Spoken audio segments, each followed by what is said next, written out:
Saludos futboleros. El primer traspié del nuevo ciclo no se explica solamente a partir de errores individuales en las jugadas de los goles, sino que Arruabarrena rotó demasiado y el equipo perdió mucho funcionamiento, por lo que Riestra pudo aprovechar y lastimar siempre con el mismo recurso. En primer lugar, me parece que la rotación fue demasiada. Cambiaron muchos jugadores y eso hizo que el equipo pierda funcionamiento. Un funcionamiento que recién está empezando a construir. Recordemos que es recién el tercer partido oficial del Vasco al frente del equipo. Y era la primera fecha, por lo que a mi entender es un partido que no se puede menospreciar. Y es un error que ya vienen cometiendo los técnicos anteriores de Boca, el subestimar algunos partidos y rotar demasiado. Me sorprendió que le pase a Arruabarrena, porque en su primer ciclo él lo venía manejando bien al tema de la rotación y mantenía contento a todo el plantel, pero terminó quedando enredado en esa misma situación y quedó eliminado frente a River sin haber utilizado los titulares en los partidos más importantes, e incluso en ese caso ni siquiera pudo jugar el segundo tiempo de ese partido tan recordado. Frente a Riestra pudimos ver jugadores desmotivados, algunos sin ritmo futbolístico y otros en posiciones poco habituales, como fue por ejemplo el caso de Zenón, que creo que Arruabarrena lo está pensando en esa posición como extremo derecho, pero es un error que ya cometieron técnicos anteriores. El querer inventar a Zenón como extremo por derecha es algo que nunca funcionó y que el propio jugador deja siempre entender que no le gusta, no solo que no lo hace bien, sino que no lo quiere hacer. En este caso Arruabarrena parece querer insistir con esa idea. Zenón aún así fue uno de los más activos en ataque en el primer tiempo, junto con Flores o detrás de Flores, con esta situación de jugar siempre con la cancha al revés, lo que solo le permite encarar hacia adentro y patear al arco cada tanto, que no es que tenga muchísimos goles haciéndolo, o conducir hacia atrás y meter un cambio de frente a favor de la corrida de Blanco. Realmente desde esa posición de extremo derecho no es mucho más lo que puede aportar al equipo. Sin embargo, como decía, me gustó por lo menos en la actitud y lo destaco de nuevo como uno de los más activos. El otro jugador, como mencionaba, con mayor actividad fue Flores, que en este caso jugó de 9. Habían mencionado en los partidos anteriores que jugó de extremo derecho que esa no era su posición habitual. En este caso lo vimos como única punta y no lo hizo mal. Creo que le viene bien a él seguir sumando partidos, ya que más que ritmo futbolístico, creo que necesita confianza, poder ser consciente de que sigue siendo un destacado en esta categoría mayor o profesional y también que los compañeros vayan adquiriendo más confianza en él. En ese sentido creo que fue un buen primer tiempo al menos el que jugó el juvenil. Veamos ahora las fallas en defensa. Riestra buscó siempre un lanzamiento a la misma posición y Boca no pudo corregirlo en todo el primer tiempo. Los delanteros esperaban aparejados con los centrales, como es normal, pero la pelota de Arce iba siempre un poco más corta, por lo que los delanteros, que ya sabían que la pelota iba a llegar ahí, retrocedían para buscarla y los jugadores de Boca terminaban persiguiendo y nunca llegaban a la posición a tiempo, por lo que se aprovechó mucho ese espacio.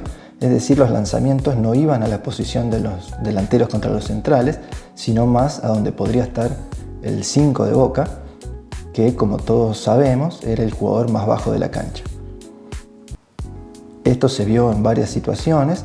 La primera fue en el primer gol del partido, pero esa la vamos a analizar enseguida, ya que tuvo otros errores en el que creo que fueron responsables todos los defensores y no fue esto lo único que se dio en esa jugada. En la jugada de los goles justamente, y empecemos así por el primero, podemos ver en este primer gol que fallan primero los centrales con este lanzamiento que mencionaba antes, pero los dos pierden su duelo. Cuando la pelota se abre a un costado, Blanco marca muy pasivo y deja lanzar el centro, y del otro lado Braida estaba muy distraído mirando la pelota y no era consciente de dónde tenía al delantero que tenía que marcar, por lo que cuando reacciona ya es tarde, y realmente todos los jugadores de Riestra en esta jugada hicieron lo que quisieron mientras los de Boca miraban pasar la pelota, en una jugada en la que ninguno de los defensores ni el arquero respondieron convincentemente. El segundo gol es una pelota parada, un córner para Riestra, en el que cabecearon también 2 o 3 veces en el área y los jugadores de Boca en ningún caso pudieron moverlos, ni mucho menos llegar a despejar la pelota. Tampoco Montero, que metió un manotazo muy débil y la pelota terminó ingresando en su arco. Y el tercer gol llegó también a partir de un córner, pero a favor de Boca, en el que despejaron el centro y el retroceso del equipo de Arruabarrena fue muy malo, especialmente lo hecho por Braida en esa jugada. Sí es absurdo lo que intenta, ya que abandona su posición, el equipo no estaba mal parado, hasta que Braida decide anticipar un pase atrás. La verdad es bastante poco difícil de entender lo que quiso hacer en esa situación, liberándole el camino al jugador que conducía la pelota, que siguió avanzando y definió por encima de Montero, que por tercera ocasión no respondió bien, adelantándose demasiado y dejándole esa posibilidad de definir por arriba al delantero que traía la pelota.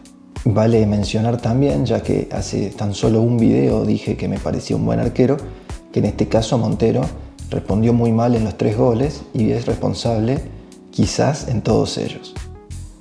Para el segundo tiempo salieron Alarcón y Velasco, reemplazados por Villa y Romero, y yo por un instante creí que a lo mejor iban a corregir la posición de Zenón, ya que justamente donde jugó Alarcón el primer tiempo es el lugar donde mejor rindió Zenón, es decir, por izquierda, pero en el medio, no necesariamente bien abierto por la banda como jugaba en Unión.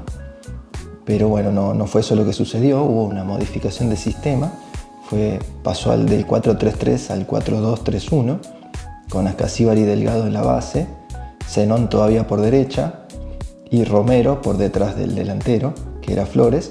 Villa ocupó su lugar tradicional de extremo por izquierda. A pesar de estos cambios de nombres y de sistema, más los que siguieron ingresando, porque después también entraron Merentiel y Aranda por Zenón y Flores, y finalmente también corrigió ese defecto en el medio campo cuando ingresó Rey por Delgado los últimos minutos, pero el segundo tiempo realmente estuvo de más. Riestra ya había conseguido la diferencia que necesitaba, a lo sumo Boca podía corregir algunos errores en defensa para no recibir más goles, pero ya no iba a poder hacer mucho para meterse en el área o para generarle peligro a un rival tan duro, tan bien plantado atrás como es Riestra, y sobre todo con la diferencia en el resultado que ya tenía a favor, por lo que, como digo, el segundo tiempo no tuvo prácticamente situaciones y el resultado no se volvió a modificar. Riestra identificó una debilidad de Boca y la atacó permanentemente hasta conseguir esta diferencia en el marcador histórica, tanto como merecida, mientras que por el lado de Boca, Arruabarrena rotó demasiado, perdió funcionamiento en el equipo y cuando quiso hacer los cambios ya era muy tarde, el partido se había resuelto en un solo tiempo.